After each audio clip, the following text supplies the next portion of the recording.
Assalamualaikum warahmatullahi wabarakatuh. Bismillahirrahmanirrahim. Rabbi shrah li sadri wa yassir li amri wahlul 'uqdatam min lisani yafqahu qawli. Amma ba'd.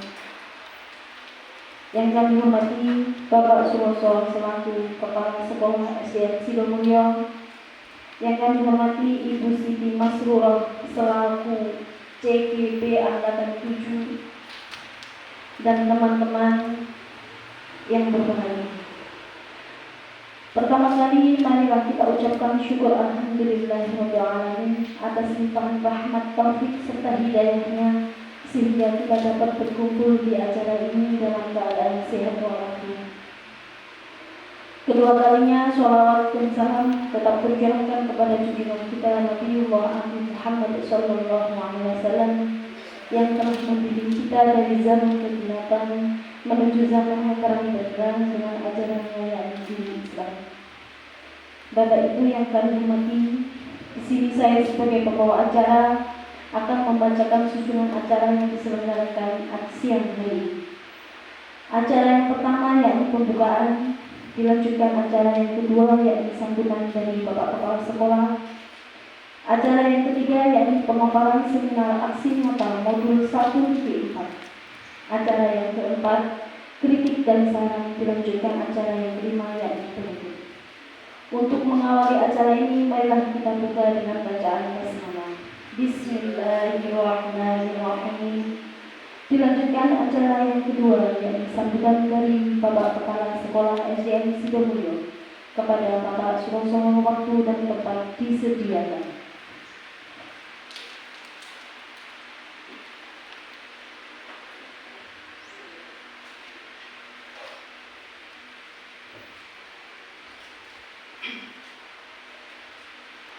Assalamualaikum warahmatullahi wabarakatuh.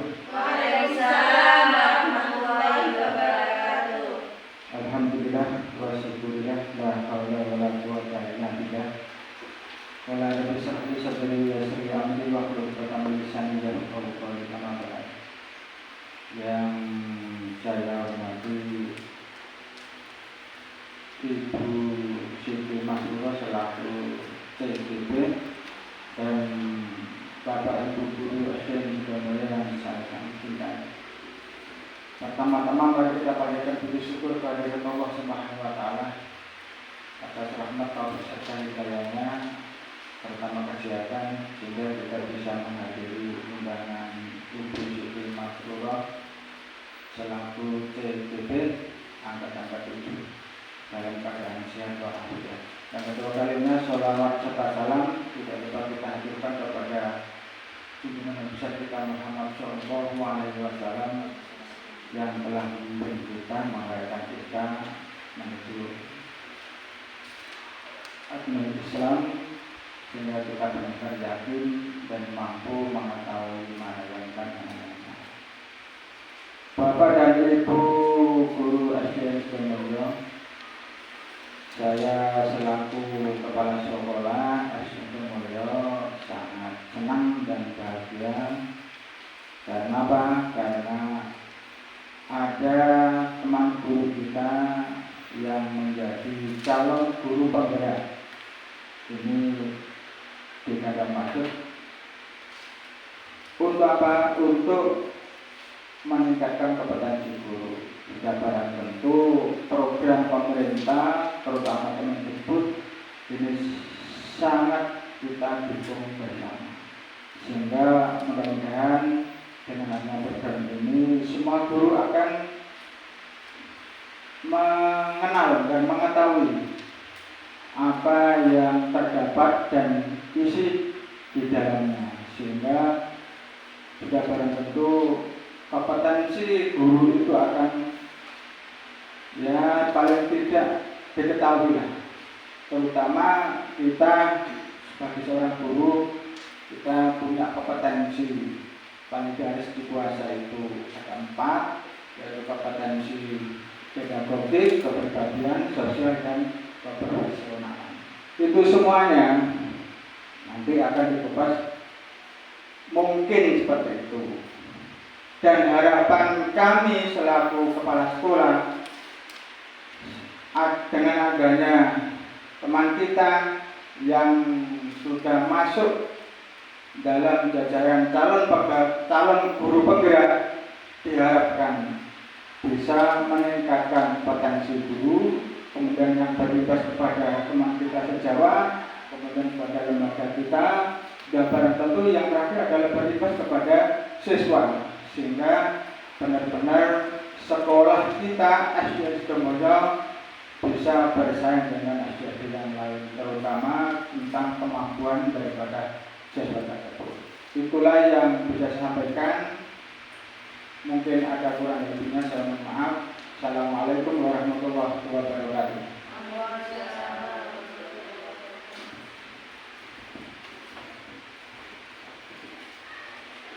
Terima kasih disampaikan. Dilanjutkan acara yang ketiga, yakni pemaparan seminar aksi nyata modul 1 dan 1.4 yang akan disampaikan oleh Ibu Siti Masrurah. Kepada beliau, waktu dan tempat kami sediakan.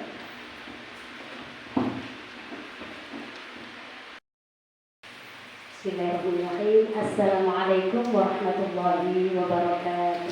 Waalaikumsalam warahmatullahi wabarakatuh. Pertama, marilah kita panjatkan puji syukur kehadirat Allah Subhanahu wa taala yang mana pada siang hari ini kita bisa berkumpul di sini dalam acara seminar aksi nyata penerapan modul 1.4 tentang budaya positif. Seminar aksi nyata kali ini perkenalkan Bapak Arif Fahidi SPD MM selaku fasilitator kelas 77, Bapak Sudarmiko SPD MPD selaku pengajar praktik kelas 77, dan saya sendiri calon guru penggerak angkatan 7. Pada tujuan seminar kali ini yaitu menjelaskan makna disiplin positif dan mengamati penerapan di lingkungan serta kaitan teori kontrol. Menjelaskan konsep teori motivasi, hukuman dan penghargaan serta pendekatan restitusi. Proses pembentukan dari peraturan-peraturan beralih ke keyakinan kelas. Selanjutnya yaitu menjelaskan kebutuhan dasar yang menjadi motif dari tindakan manusia, baik murid maupun guru. Melakukan refleksi atas praktik disiplin yang dijalankan selama ini dan dampaknya untuk murid-muridnya. Dan yang terakhir yaitu menjelaskan restitusi sebagai salah satu cara menanamkan disiplin positif pada murid sebagai bagian dari budaya positif di sekolah. Topik eksplorasi konsep kali ini: 1. Disiplin positif dan nilai kebajikan universal. Yang kedua, teori motivasi, hukuman, penghargaan dan restitusi. Yang ketiga, keyakinan kelas. Yang keempat, kebutuhan dasar manusia dan dirinya berkualitas. Yang kelima, restitusi, 5 posisi kontrol, dan yang terakhir, segitiga restitusi. Saya akan mengulik dari modul 1.1 tentang filosofi pemikiran Ki Hajar Dewantara, di mana pengajaran merupakan proses pendidikan dalam memberi ilmu atau berfaedah untuk kecakapan hidup anak secara lahir dan batin.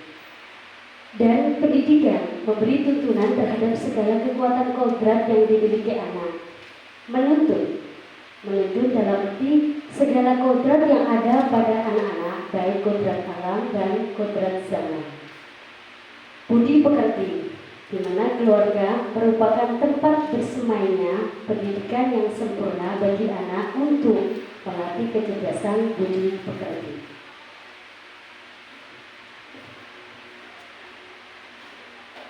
Pada seminar kali ini yaitu ada eksplorasi konsep di mana yang terdiri dari disiplin positif dan nilai-nilai kebajikan universal.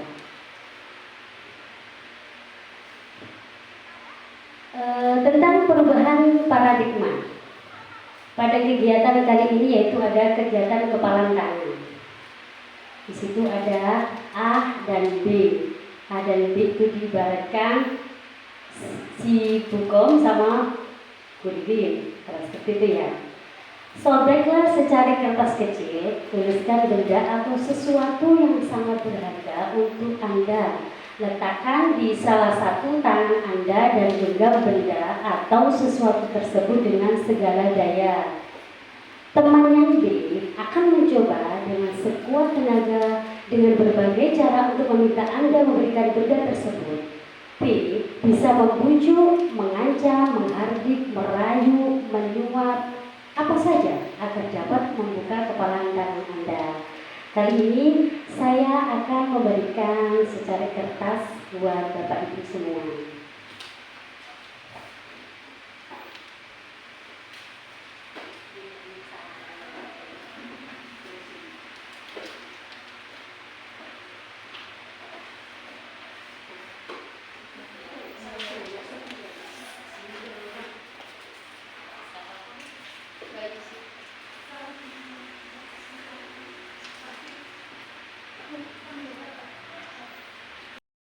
Saya berikan, panjenengan boleh menulis sesuatu yang ada di kertas itu, sesuatu yang panjenengan sayangi, panjenengan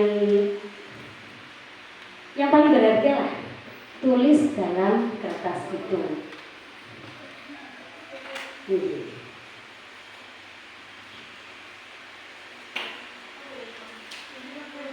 Tulis sesuatu yang berharga menurut Bapak.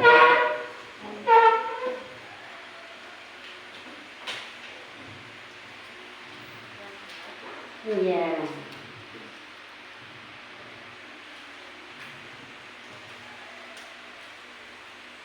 Sudah? Sudah.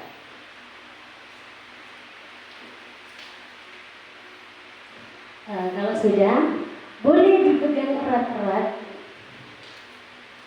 Dipegang erat-erat. Nah, Bukom sama Bu Didi boleh, Bu Wita sama Bu Kus boleh, Bu Maya sama Bu Yusika juga boleh. Ya. Lalu pada genggaman teman panjenengan, sebisa mungkin panjenengan ambil sampai terbuka kepalan tangan teman panjenengan. Ya. Apakah mudah untuk dilepaskan atau kepala tangan itu tetap bertahan? Bisa atau tidak? Ya. Saya hitung dari 5, 4, 3, 2, 1. Satunya.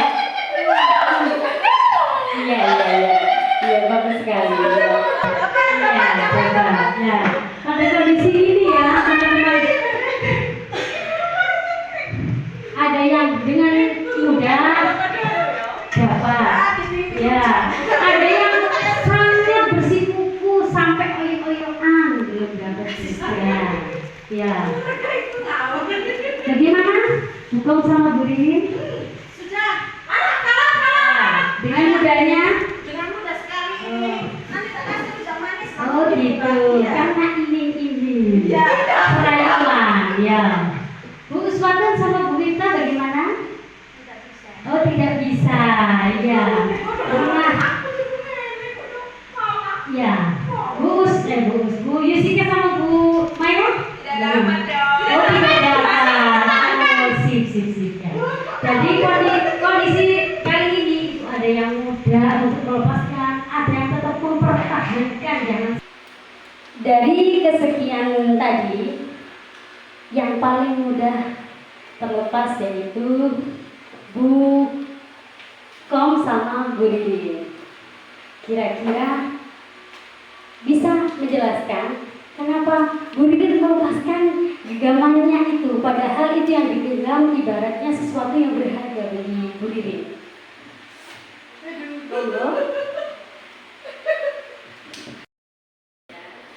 Saya sebagai peserta telah gagal bermain game dengan buko. Entah sama-sama saya sudah berusaha untuk menggenggam sekuat tenaga. Mungkin tangan saya lebih kecil daripada tangan buko, jadi lebih mudah untuk diraih apa yang sudah menjadi batin saya. Karena saya tadi memilih kasih sayang, ibarat kasih sayang itu untuk semuanya, bukan hanya untuk keluarga tapi untuk teman-teman. Ternyata mohon maaf ya, apa yang berharga untuk saya tadi bukannya saya mudah untuk melepaskan, terlalu guncangannya terlalu kuat dalam tangan saya. Jadi saya harus perlu berhati-hati dalam hal mempertahankan segala sesuatu yang sudah saya miliki.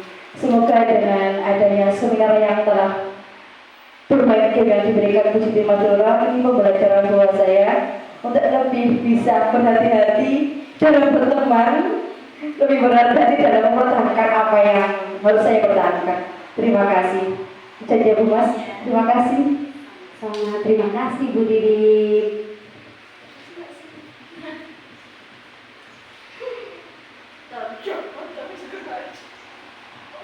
Jadi kertas yang panjenengan genggam tadi itu diibaratkan seperti keyakinan kelas yang Bapak Ibu sudah sepakati di dalam kelas Bapak Ibu. Jadi kertas tersebut diibaratkan dengan sebuah keyakinan yang ada di dalam diri kita dan yang berperan sebagai perebut tadi itu dengan susah payah, dengan hardikan, dengan rayuan, dengan bujukan, bagaimana caranya kertas yang ada pada kepala tangan tersebut bisa terbuka. Menurut Bapak Ibu semua, bagaimana seharusnya sebuah keyakinan yang ada di dalam diri kita dengan pengaruh dari lingkungan sekitar. Jadi itu tadi kita ibaratkan dengan sebuah keyakinan yang ada di dalam diri kita ya. Begitu juga keyakinan yang ada pada diri anak-anak.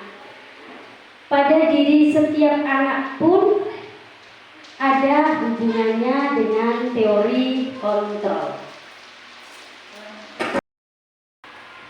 Ini adalah perubahan paradigma teori kontrol. Ini adalah ilusi kontrol, gambar pada slide ini. Yang pertama yaitu ilusi guru mengontrol murid. Yang kedua, ilusi bahwa kritik dan membuat orang merasa bersalah dapat menguatkan karakter. Yang ketiga, yaitu ilusi bahwa semua penguatan positif, efektif, dan bermanfaat. Dan yang terakhir yaitu ilusi bahwa orang dewasa memiliki hak untuk memaksa. Kamu harus selesai mengerjakan tugas tepat waktu. Itu paksaan ya. Jadi itu tidak boleh.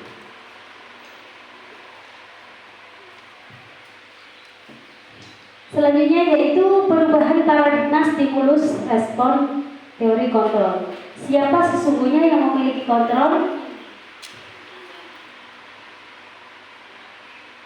Pada stimulus respon, kita mencoba mengubah orang agar berpandangan sama dengan kita. Sedangkan teori kontrolnya, kita berusaha memahami pandangan orang lain tentang dunia.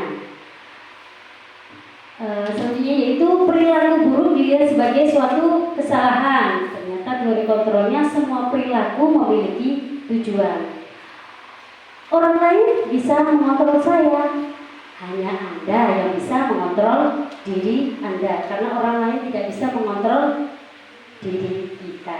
Hanya kita sendiri yang bisa mengontrol. Saya bisa mengontrol orang lain. Teori kontrolnya, Anda tidak bisa mengontrol orang lain. Pemaksaan ada pada satu bujukan gagal. Teori kontrolnya kolaborasi dan konsensus menciptakan pilihan-pilihan baru. Dan yang terakhir model berpikir menang atau kalah. Kalau teori kontrolnya, model berpikirnya saya pasti menang. Gitu. Selanjutnya yaitu disiplin positif. Dalam budaya kita, makna kata disiplin telah berubah menjadi sesuatu yang dilakukan seseorang pada orang lain untuk mendapatkan kepatuhan. Kecenderungan umum adalah menghubungkan kata disiplin dengan ketidaknyamanan, bukan dengan apa yang kita hargai atau pencapaian suatu tujuan. Akan tetapi, menurut Ki Hajar Dewantara, disiplin itu bersifat self-disiplin, yaitu kita sendiri yang mewajibkan kita dengan sekeras-kerasnya. Tetapi itu sama saja, sebab jikalau kita tidak cakap melakukan self-disiplin, wajiblah penguasa lain mendisiplin diri kita. Dan peraturan demikian itulah harus ada di dalam suasana yang beretika. Disiplin yang dimaksud adalah disiplin diri yang memiliki motivasi internal. Jika kita tidak memiliki motivasi internal, maka kita memerlukan pihak lain untuk mendisiplinkan kita, atau motivasi eksternal karena berasal dari luar, bukan dari dalam diri kita. Jadi motivasi itu ada dua, motivasi internal dan motivasi eksternal. Motivasi internal itu yang keluar dari diri kita, sedangkan motivasi eksternal karena berasal dari luar atau lingkungan sekitar. Selanjutnya yaitu nilai-nilai kebajikan universal. Menurut Ki Hajar Dewantara, mengartikan disiplin sebagai bentuk kontrol diri, yaitu belajar untuk kontrol diri agar dapat mencapai suatu tujuan mulia. Tujuan mulia di sini mengacu pada nilai-nilai atau prinsip-prinsip mulia yang dianut seseorang. Kita dinamakan nilai-nilai tersebut sebagai nilai-nilai kebajikan yang universal. Setiap perilaku atau perbuatan memiliki suatu tujuan. Selanjutnya yaitu dengan mengaitkan nilai-nilai kebajikan yang diyakini seseorang, maka motivasi intrinsiknya akan terbangun, sehingga menggerakkan motivasi dari dalam dapat mencapai tujuan mulia yang diinginkan. Yang terakhir yaitu nilai-nilai kebajikan yang ingin dicapai oleh setiap anak Indonesia kita kenal dengan profil pelajar Pancasila. Mungkin Bapak Ibu sudah paham betul dengan profil pelajar Pancasila yang poinnya terdiri dari apa saja Bapak Ibu?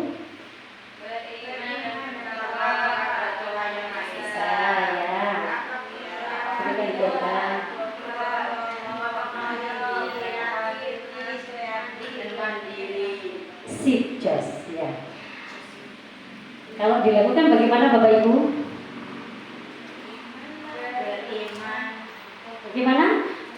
Ya, ini belajar Pancasila, beriman dan bertakwa pada Tuhan Yang Esa, dan berakhlak mulia, berkebudayaan global, gotong royong mandiri, kreatif dan bernalar kritis. Coba Bapak Ibu sejenak berdiri, kita explain dulu ya.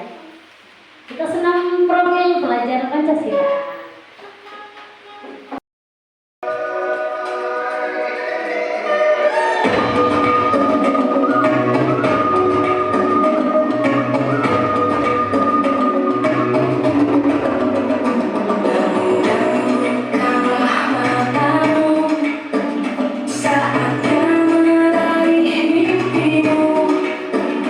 Arahkan pandangan ke depan, Tuhan kan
itu tadi sejenak kita meluangkan waktu untuk SPK biar semakin siang tetap semangat ya.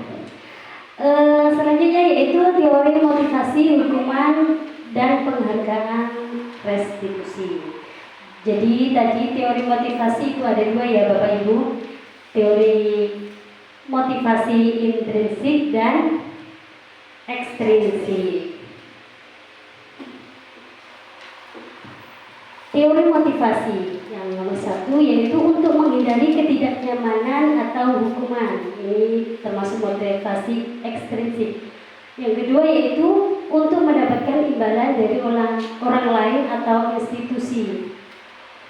Yang ketiga yaitu untuk menghargai diri sendiri. Ini termasuk motivasi intrinsik atau tujuan disiplin positif. Nah, pada bagian kali ini, coba Bapak Ibu bisa mengkategorikan yang mana hukuman atau konsekuensi. Yang nomor satu, mencatat 100 kali di dalam buku kalimat saya tidak akan terlambat lagi. Karena terlambat ke sekolah. Hukuman apa konsekuensi? Oh, hukuman ya. Yang kedua yaitu lari mengelilingi lapangan basket 2 kali karena terlambat hadir di sekolah. Hukuman apa konsekuensi? Hukuman. Oke? Ya, selanjutnya murid diminta untuk push up 15 kali karena tidak menggunakan masker ke sekolah. Hukuman apa konsekuensi? Hukuman. Selanjutnya yaitu menggantikan kertas tugas teman yang telah dicoret-coret. Hukuman apa konsekuensi? Konsekuensi. Ya. Selanjutnya yaitu membersihkan tumpahan air di meja tulis karena tersenggol pada saat belajar. Konsekuensi. Selanjutnya yaitu murid disuruh untuk mengenakan sepatu seharian di sekolah karena tidak mengenakan sepatu hitam. Hukuman. Yang terakhir yaitu mengelilingi lapangan basket 2 kali karena terlambat 10 menit untuk pelajaran PJOK. Konsekuensi. Apakah betul jawaban Bapak Ibu tadi? Kita lihat. Ya, ini. Jadi yang nomor satu tadi adalah hukuman. Lari mengelilingi lapangan basket 2 kali karena terlambat hadir di sekolah. Hukuman. Sudah jelas itu kata mengelilingi lapangan, berarti sudah tahu konsekuensinya ya. Murid diminta untuk push up 15 kali karena tidak menggunakan masker, termasuk hukuman. Menggantikan kertas tugas teman yang telah dicoret-coret, termasuk konsekuensi. Berarti kesepakatan yang sudah disepakati, peraturan yang sudah disepakati. Membersihkan tumpahan air di meja tulis karena tersenggol pada saat belajar juga konsekuensi. Murid disuruh untuk mengenakan sepatu seharian di sekolah juga hukuman, bukan konsekuensi. Dan terakhir, lari mengelilingi lapangan basket 2 kali karena terlambat 10 menit untuk pelajaran PJOK, termasuk konsekuensi. Hukuman itu membuat murid tersiksa, ya, dan dia akan mengingat sepanjang hayatnya.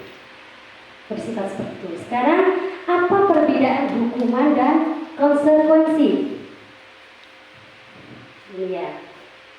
Perbedaan hukuman dan konsekuensi yaitu hukuman sesuatu yang menyakitkan harus terjadi, sedangkan konsekuensi sesuatu yang harus terjadi. Membuat anak sakit fisik maupun hati untuk jangka waktu lama, sedangkan konsekuensi membuat anak merasa tidak nyaman dalam jangka waktu pendek. Hukuman anak membenci kedisiplinan, sedangkan konsekuensi anak menghargai kedisiplinan. Hukuman berbentuk paksaan, sedangkan konsekuensi stimulus atau tanggapan. Hukuman mendorong anak menyakiti diri sendiri, sedangkan konsekuensi mendorong anak agar mudah menyesuaikan diri. Hukuman konsep diri yang buruk, tetapi konsekuensi konsep diri yang baik. Hukuman juga menjadikan anak belajar untuk menyembunyikan kesalahan. Tetapi kalau konsekuensi, anak belajar untuk mematuhi peraturan. Hukuman, marah, rasa bersalah, dipermalukan, merasa tak dihargai. Tetapi kalau konsekuensi, anak akan kehilangan hak, dibuat tidak nyaman, diasingkan untuk sementara. Dan yang terakhir, jikalau hukuman adalah sesuatu yang menyakitkan harus terjadi, maka kalau dikonsekuensi sesuatu harus terjadi. Selanjutnya yaitu restitusi. Ada yang sudah pernah mendengar tentang restitusi? Oh iya, jadi restitusi adalah proses menciptakan kondisi bagi murid untuk memperbaiki kesalahan mereka sehingga mereka bisa kembali pada kelompok mereka dengan karakter yang lebih kuat. Restitusi juga merupakan proses kolaboratif yang mengajarkan murid untuk mencari solusi untuk masalah mereka dan membantu murid berpikir tentang orang seperti apa yang mereka ingin menjadi atau tujuan kuliah dan bagaimana mereka harus memperlakukan orang lain. Itu yang dimaksud restitusi. Ada 9 ciri-ciri restitusi. Yang pertama yaitu 1. Bukan untuk menebus kesalahan, namun untuk belajar dari kesalahan. Yang kedua yaitu memperbaiki hubungan. Yang ketiga yaitu tawaran, bukan paksaan. Yang keempat, restitusi menuntut untuk melihat ke dalam diri. Yang kelima, restitusi mencari kebutuhan dasar yang mendasari tindakan. Yang keenam yaitu restitusi diri adalah cara yang paling baik. Yang ketujuh, restitusi fokus pada karakter bukan tindakan. Yang kedelapan, restitusi fokus pada solusi. Dan yang terakhir, restitusi mengembalikan murid yang berbuat salah pada kelompoknya.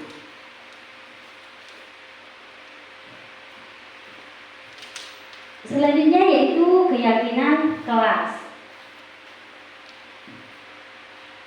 Mengapa tidak peraturan saja? Mengapa harus keyakinan kelas?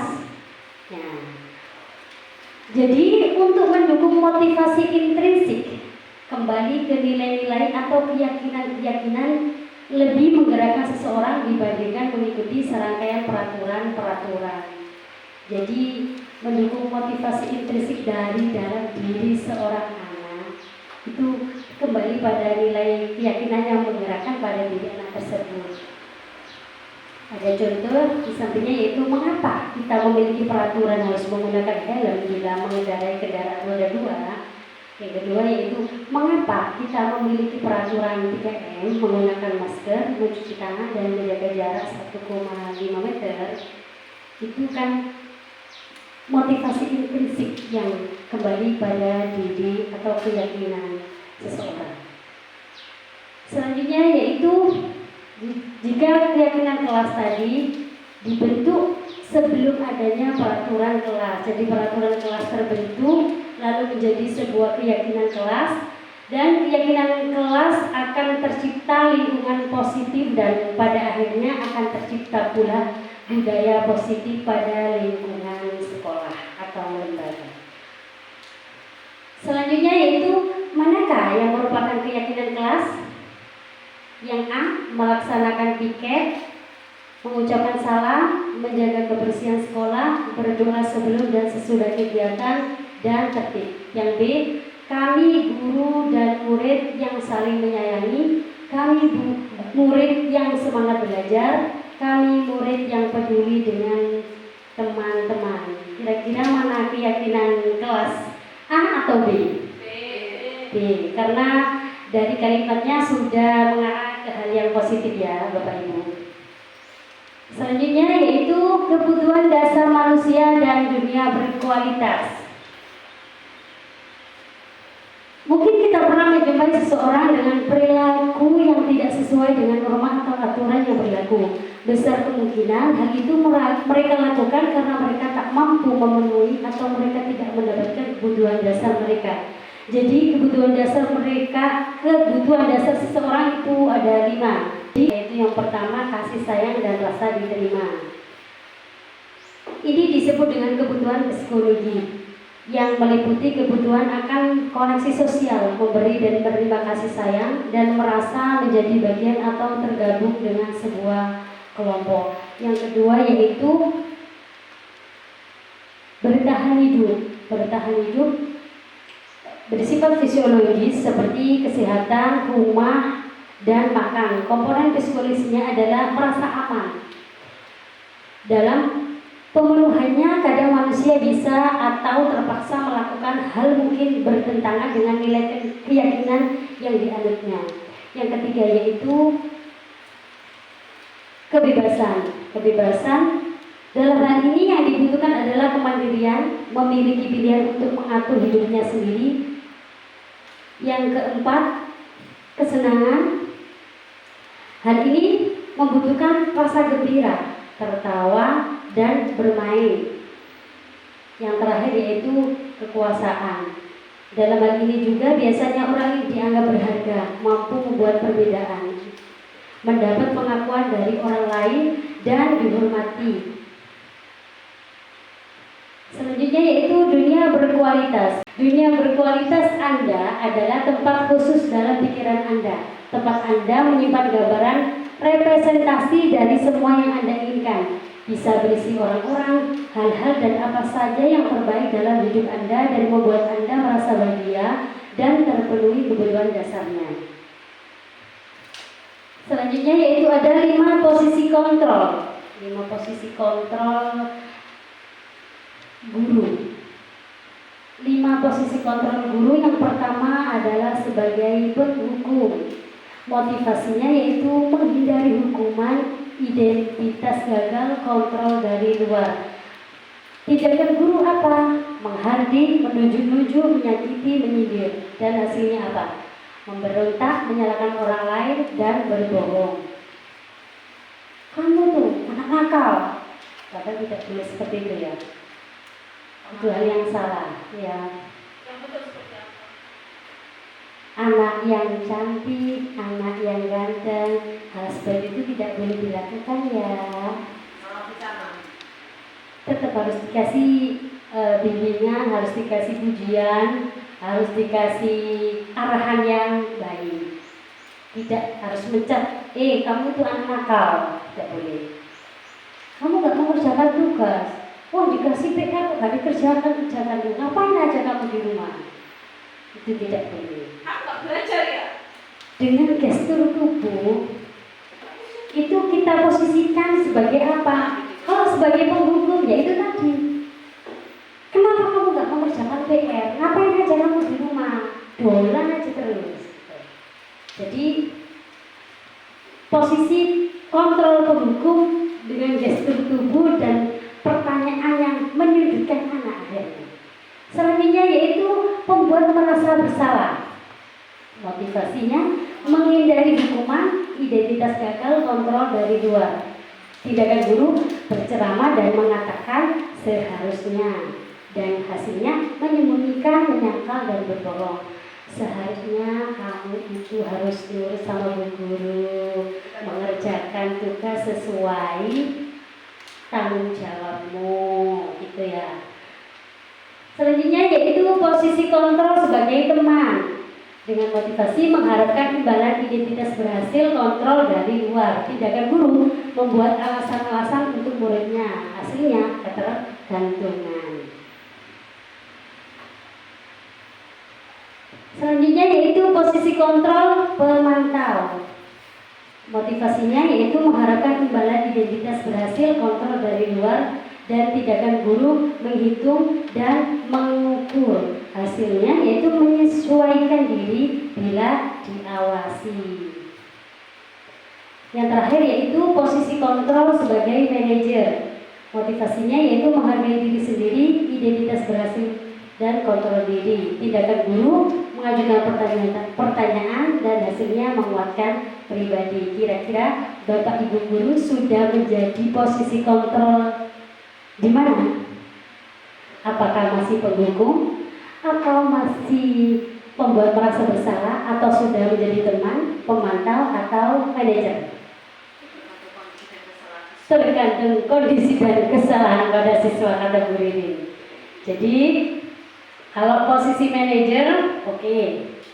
Posisi pemantau, biasanya kalau posisi pemantau itu misalnya sama Bu Uswatun, nurutnya sama Bu Uswatun saja. Tapi kalau sama guru yang lain, kalau aku salah, enaknya sama Bu Uswatun, soalnya Bu Uswatun nggak marah-marah. Kalau sama Bu Kom, sama Bu Ririn saya dimarahi. Ya.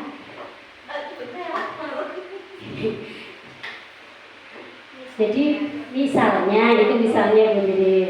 Jadi semoga kita menjadi posisi kontrol guru yang manajer juga sebagai teman, ya.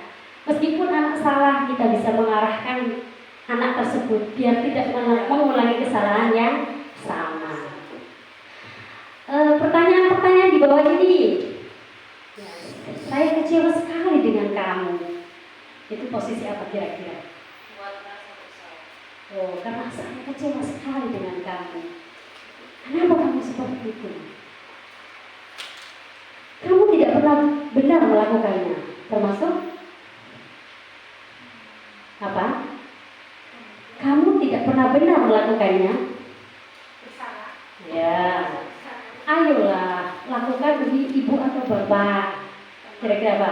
Teman. Selanjutnya, apakah kamu mau mendapatkan stiker bintang hari ini? Kontrol apa?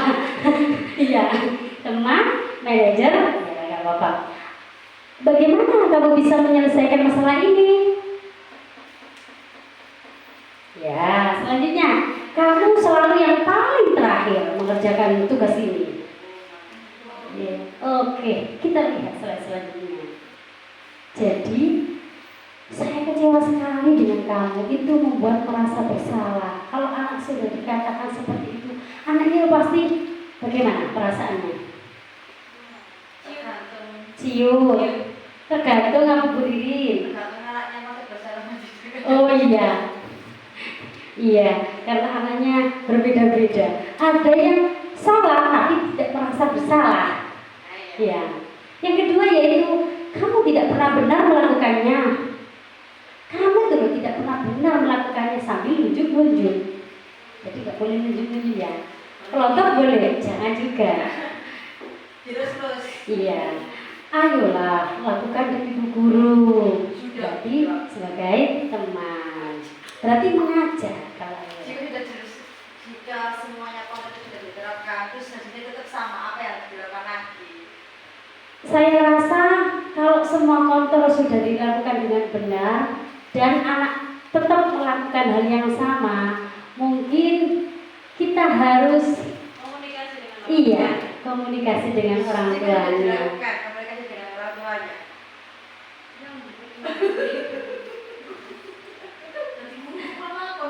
Iya, tapi saya rasa anak itu pasti ada titik lemahnya, tidak mungkin akan seperti itu terus. Ya. Karena motivasinya sudah tidak Ada. Selanjutnya yaitu bagaimana kamu bisa menyelesaikan masalah ini adalah posisi manajer. Bagaimana? Ini tadi ngomongnya dengan pelan. Bagaimana kamu bisa menyelesaikan masalah ini? Kalau posisi manajer itu enak kalau didengarkan. Ya. Yang terakhir yaitu kamu tuh selalu mengerjakan paling akhir. Itu posisi pendukung. Kenapa sih kamu tuh nggak pernah mengerjakan tugas yang dikasih guru? Kenapa sih? Ya, itu juga posisi pendukung. Jadi anak merasa bersalah tuh, guruku more-more. Selanjutnya yaitu segitiga restitusi. Segitiga restitusi yaitu antara lain menstabilkan identitas, validasi tindakan yang salah, dan menanyakan keyakinan. Menstabilkan identitas yaitu membuat anak merasa gagal karena berbuat salah menjadi positif terhadap dirinya. Contohnya, berbuat salah itu tidak apa-apa. Tidak ada manusia yang sempurna. Saya juga pernah melakukan kesalahan seperti itu. Kita bisa menyelesaikan ini. Bapak Bapak Ibu tidak tertarik mencari siapa yang salah, tapi Bapak Ibu ingin mencari solusi dari permasalahan ini. Kamu berhak merasa begitu. Dan apakah kamu sedang menjadi teman yang baik buat dirimu sendiri? Selanjutnya yaitu validasi tindakan yang salah, di mana membantu siswa mengenali kebutuhan yang ingin dipenuhinya ketika melakukan kesalahan itu. Dan yang terakhir yaitu menanyakan keyakinan, di mana anak melihat kesalahannya dihubungkan dengan norma sosial dan nilai-nilai yang mendasari manusia berinteraksi dengan orang lain. Jadi pada waktu beberapa hari yang lalu saya pernah melakukan segitiga restitusi. Pada waktu itu, pada saat saya mengajar di kelas, ada salah satu siswa saya yang makan di dalam kelas.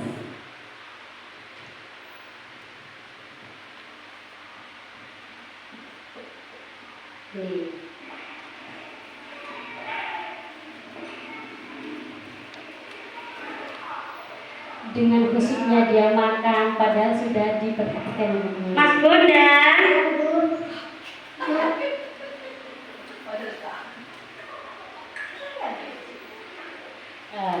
Dia tidak merasa bersalah kalau dia makan pada jam pelajaran berlangsung. Akhirnya saya melaksanakan segitiga restitusi dengan cara saya panggil sendiri untuk menemui saya. Masih mau memanggil Bunda? Ya. Makan saat pembelajaran. Menurut Bunda, makan saat jam pelajaran Dengan polosnya dia, perbuatan yang benar atau salah? Salah. Sebenarnya makan itu adalah kebutuhan manusia ya. Rasulullah sendiri pun juga akan makan untuk manusia yang lain. Akan tetapi kita harus tahu kapan dan di mana waktu yang tepat untuk makan. Makanya tadi Bunda lapar, Bunda makan saat pembelajarannya. Memangnya sebelum berangkat sekolah Bunda tidak sarapan? Kenapa kok tidak sarapan? Karena saya asik menonton TV. Memangnya Bunda tadi bangun jam berapa? Terus kok dikasih sarapan? Karena saya asik menonton TV. Saya mendengarkan TV, saya mandi, terus saya tidak sarapan, saya berangkat ke sekolah. Takut saya telat. Oh gitu, jadi tidak sempat sarapan karena takut telat sekolah. Iya, makanya Bunda tidak sarapan ya. Bunda masih ingat dengan keyakinan kelas yang dibuat bersama? Tahu. Masih ingat? Coba kira-kira Bunda sebutkan apa saja sih keyakinan kelas yang sudah dibuat bersama itu? Datang tepat waktu, tidak boleh bicara kotor, makan tidak boleh makan di dalam kelas, membuang sampah di tempatnya. Harus membuang sampah di tempatnya, tidak boleh membuang sembarangan. Iya.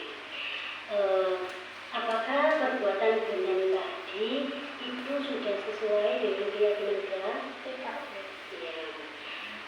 Ibu tidak menghakimi kesalahan Bunda. Ibu hanya ingin supaya Bunda itu taat aturan, disiplin dan bertanggung jawab. Ya.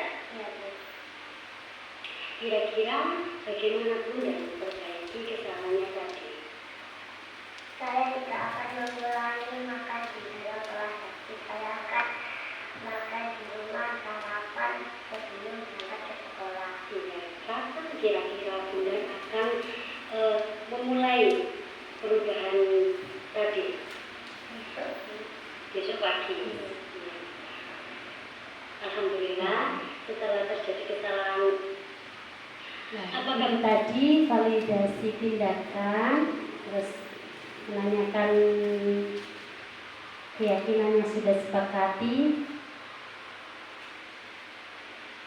Nah, jadi melakukan restitusi pada satu kesalahan yang dilakukan oleh siswa dengan cara memanggil anak tersebut untuk ditanyai secara mandiri. Jadi restitusi tadi terdiri dari menstabilkan identitas, validasi tindakan yang salah, dan menanyakan keyakinan. Terima kasih, salam sehat dan bahagia.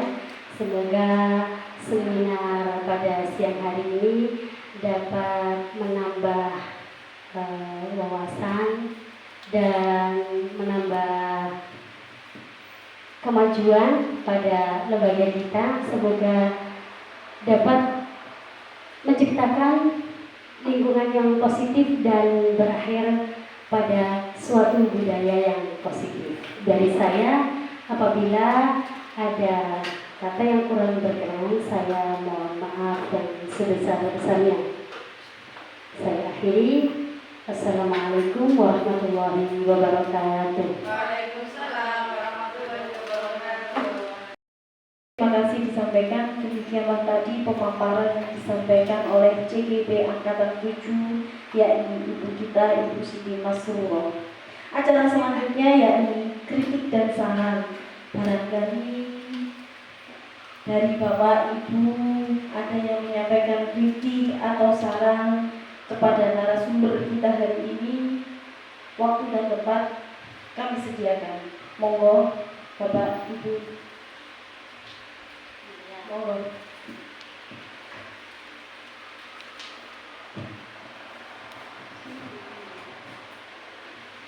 Terima kasih atas kesempatan yang diberikan. Saya ingin menanggapi apa yang telah disampaikan oleh Ibu Siti Masrurah tadi. Jadi dari seluruh materi tadi kami merasa bahwa itu adalah sebuah pengetahuan baru. Mulai dari kelima posisi kontrol kita sebagai guru, kemudian filosofi pendidikan itu seperti apa, segitiga restitusi juga. Justru saya yang tertarik tadi adalah dialog antara Bu Masrurah dengan Mas Bondan yang telah melakukan kesalahan tadi. Mengapa? Karena percakapan atau dialog antara mereka itu tidak ada paksaan. Jadi solusi atau atas permasalahan yang telah dialami oleh Mas Bondan itu dari Mas Bondan sendiri tanpa ada paksaan dari guru. Jadi itu juga merupakan pengetahuan baru bagi kami bagaimana seorang guru memperlakukan murid yang telah melakukan kesalahan. Jadi saya menilai tadi Bu Masrurah sudah bertindak sebagai manajer. Itu tanggapan dari saya, Bu Mas. Semoga bisa diterima. Terima kasih.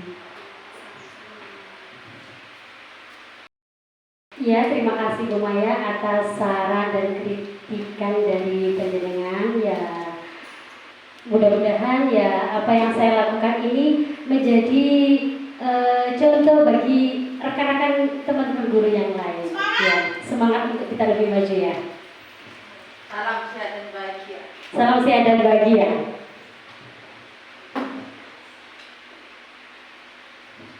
Kritik dan saran dari ibu guru yang lain? Cukup? Cukup. Demikianlah acara demi acara sudah kita lalui bersama. Sekarang kita sudah di akhir acara. Marilah kita tutup acara kita dengan bacaan hamdalah. Alhamdulillahirabbil alamin. Di sini saya sebagai pembawa acara, apabila ada kekhilafan mohon dimaafkan. Ihdinas shiratal mustaqim. Wassalamualaikum warahmatullahi wabarakatuh. Guru penggerak, Tergerak, bergerak, menggerakkan.